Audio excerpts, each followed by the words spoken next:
and the point that I was making was bringing this now to what we teach when it comes to our institutions.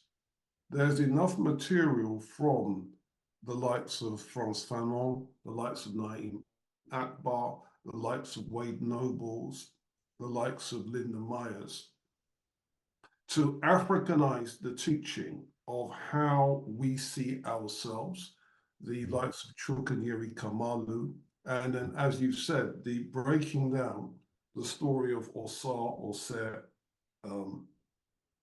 and Heru, and breaking down exactly what each represents in terms of the community of self.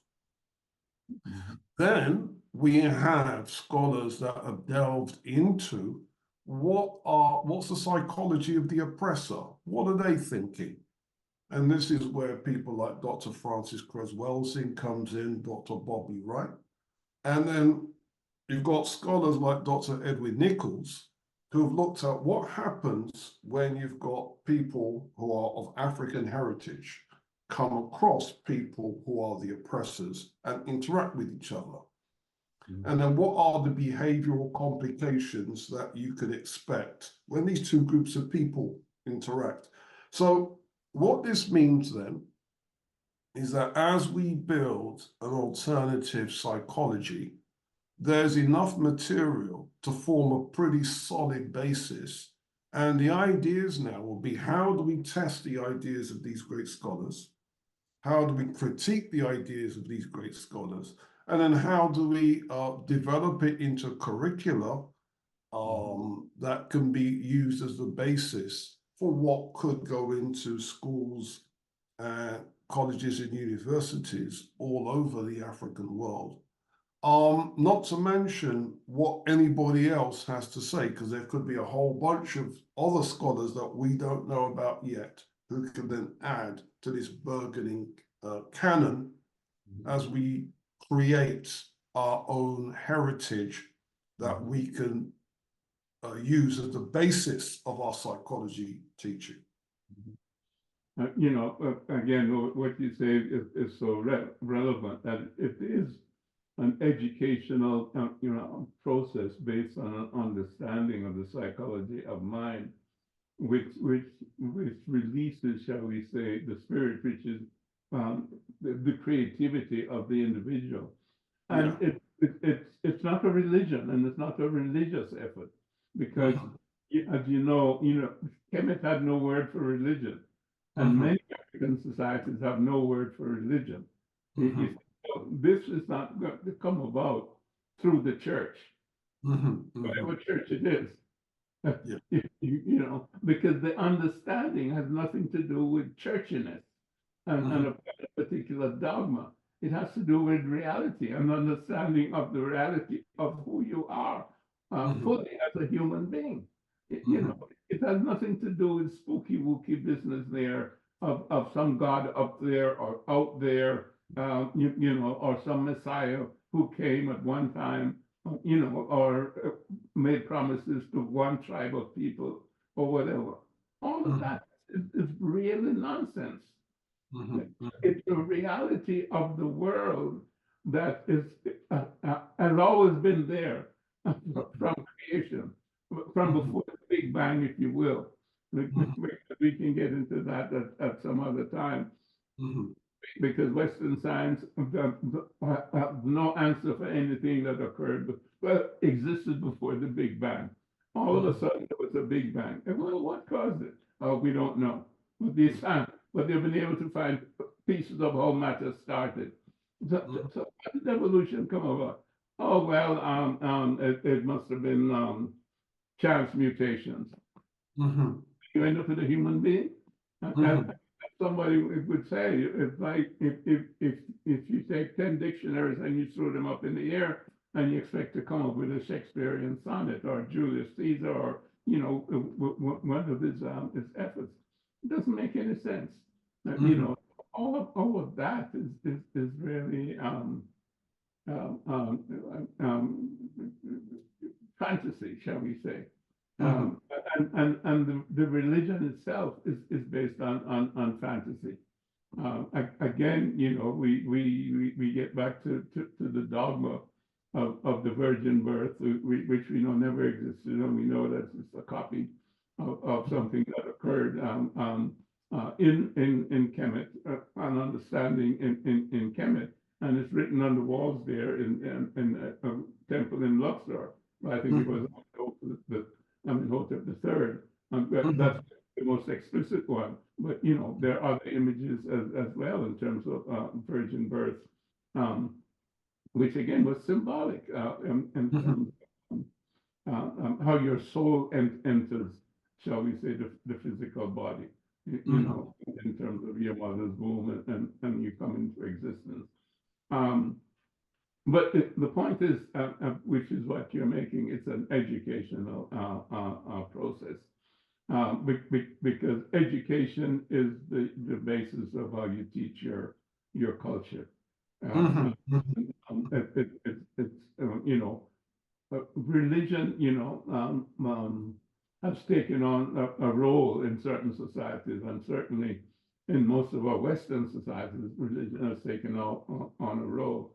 But the point is that even in a Western society, maybe I shouldn't say even, but in a Western society, religion is at odds really with education, because most educated people don't believe in their religion.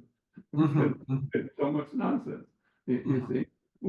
Whereas what you're talking about, what we're talking about, is an educational system that's based on the reality of who we are and who our ancestors understood us to be, because they were the first human beings, and the first ones that had consciousness and were able to be conscious of consciousness without any of these, cultural appurtenances that came from outside.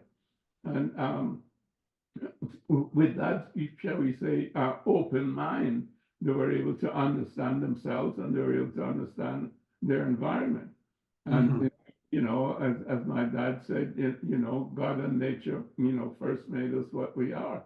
And then our own creative genius, we make ourselves what we want to be. And this is really what it is. It's God, if you will, meaning the whole creative act. That come about, somehow. And the creative act produced nature and it produced us, the highest aspect of evolution. And we're all tied together. But for creative genius, then we make ourselves what we want to be without any of these hindrances, such as materialism. But if we just manifest what our true nature is, which is a spiritual nature. And the business, we can go back to the bar, which again is the soul and leaves the body at the time of death.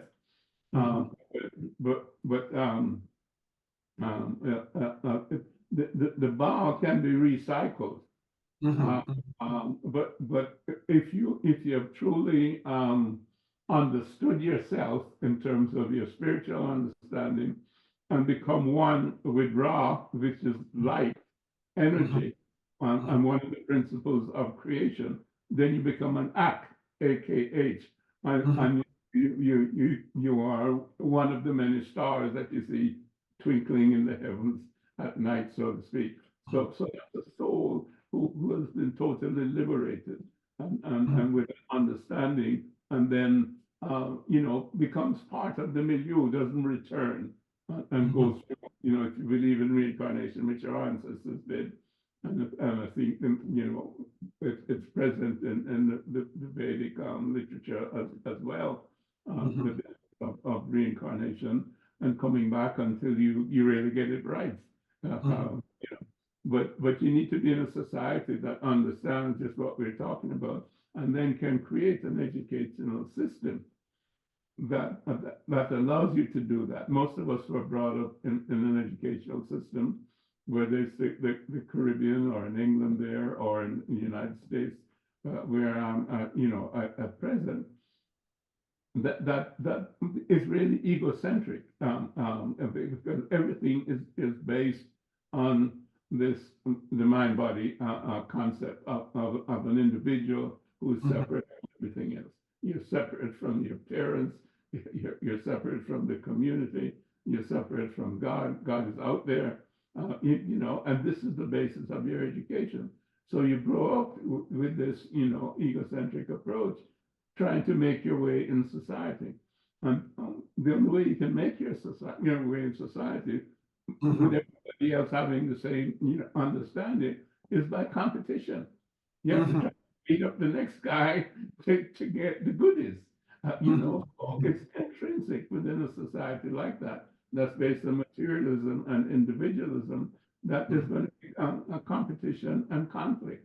And that's true in the individual, it's true in the society. And as you can see, it's true in the foreign policy. The Europeans have been at war ever since they were Europeans.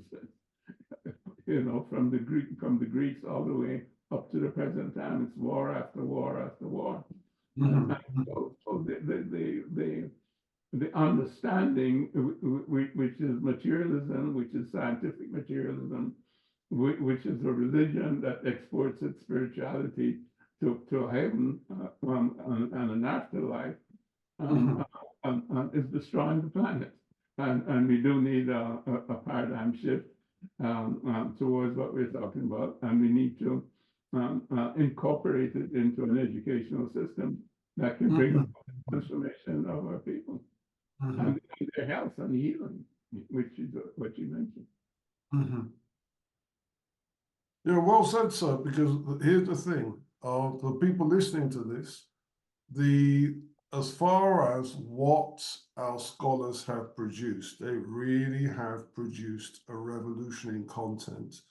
And that revolution in content very much can change what we teach in our colleges, in our institutions, and in our universities. And that should be the core, and then we build other ideas around it. So that becomes a core, and then that becomes where we begin our discussions. And then that is how we revolutionize the teaching of psychology. Beautiful. I think that's a great note to end that, and we're going to continue that in our next sessions, because I think it's of extreme importance. And maybe we can get one or two people to help us delve deeper into this whole aspect of, well, some people call it Black psychology, but I don't like to use that term. But I would say African psychology and education.